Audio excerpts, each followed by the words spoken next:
While there were a lot of upsets last week, perhaps there was none bigger than San Francisco losing to Sam Darnold and the Vikings. Throughout the game, Kyle Shanahan's offense was not only schematically outmatched by Brian Flores' defense, but Brock Purdy didn't do Kyle Shanahan any favors, turning the ball over multiple times. The outing was so poor, in fact, many have started to question Brock Purdy's ability to be a franchise quarterback, and he's drawn comparisons to Jimmy Garoppolo. So to see how much truth there is to this narrative, we're going to dive into this film against the Vikings and see what actually went wrong.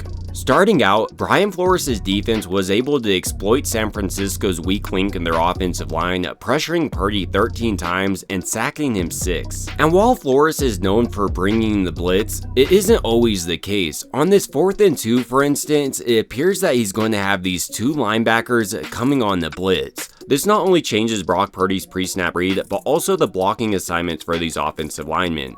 So even when they drop off, it is additional stress for a guy like Pooney, who's just a 3rd round rookie. And even though Purdy was able to spin out of there, he only picked up 1 on 4th and 2. And prior to the snap, Brian Flores' defensive ends were routinely in nice position to beat Colton McKivitz off the ball. On this play, for instance, you can see how wide Grenard is on Colton McKivitz. While some tackles can handle this, McKivitz really struggles as he doesn't have the speed necessary, and sometimes he'll try to get a head start, kicking back early, which will often draw penalties. And on this play, you can see McKivitz doesn't have the speed to meet this defensive end, leading Purdy to throw an inaccurate ball. And when Flores did blitz, Purdy had essentially no checkdowns available. On this play, for instance, Flores is bringing an additional man on the blitz, and then with a mixture of zone coverage and putting Gilmore on Kittle, this takes away all of Purdy's options. Where Purdy wants to go with the Vikings running this zone cover 2 on the top of the screen is to Deebo Samuel on this corner route. And while he could have held in there a little bit longer, throughout the game his clock was really sped up because of how much pressure he was under. This sped up processing routinely saw Purdy go to his first check down he saw.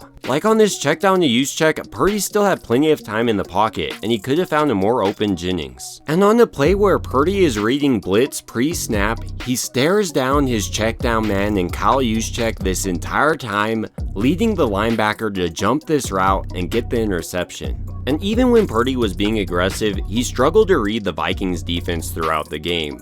On this play, for instance, Purdy is reading cover 2 from this defense, so he thinks he can fit in there to George Kittle on this corner route. But because of the depth of this corner, he should have gone to one of his many checkdown men, and he's lucky this wasn't picked off. And going forward, it might not be a bad idea for Purdy to incorporate a glove into his game if he can't get his handling under control.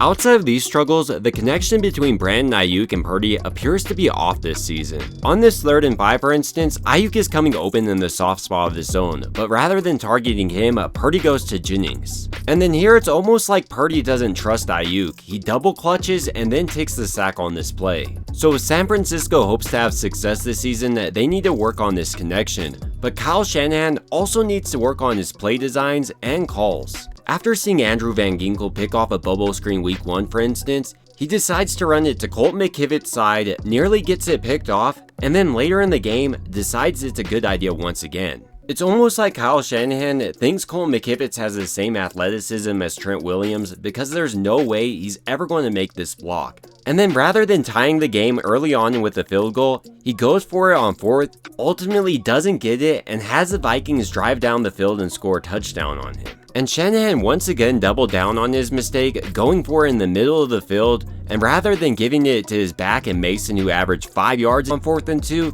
he goes through the air. So while Brock Purdy had his fair share of blame in this game, it really wasn't all on him, as Kyle Shanahan's game plan and calling were outdone consistently throughout this game by Brian Flores. And even though Purdy did struggle in this game, he still had his fair share of bright spots, and I think it's a good indicator of what he could build on as the season progresses. Perhaps what's most notable to me is how accurate he's been early on the season, especially on challenging throws. On this 4th and 2, for instance, with Jauan Jennings in double coverage, Purdy puts it only where he can get it. And then on this crosser route to Deebo Samuel, he makes sure he puts it high enough so the linebacker can't undercut it. Purdy also continues to excel with his timing and anticipation with his wide receivers. On this play, for instance, he's throwing it before Kittle even comes out of his break. And when lanes did open, Purdy showed off a lot more mobility than a guy like Jimmy Garoppolo. And even though Purdy didn't have his best game against the Vikings, this whole loss is on him, and he's still a young player that's going to continue to grow. But ultimately, those are just my thoughts about Brock Purdy's performance against the Vikings, and I want to hear your thoughts down below. It would also mean a ton to me if you could like and subscribe, and as always, I hope you guys have a great rest of your day.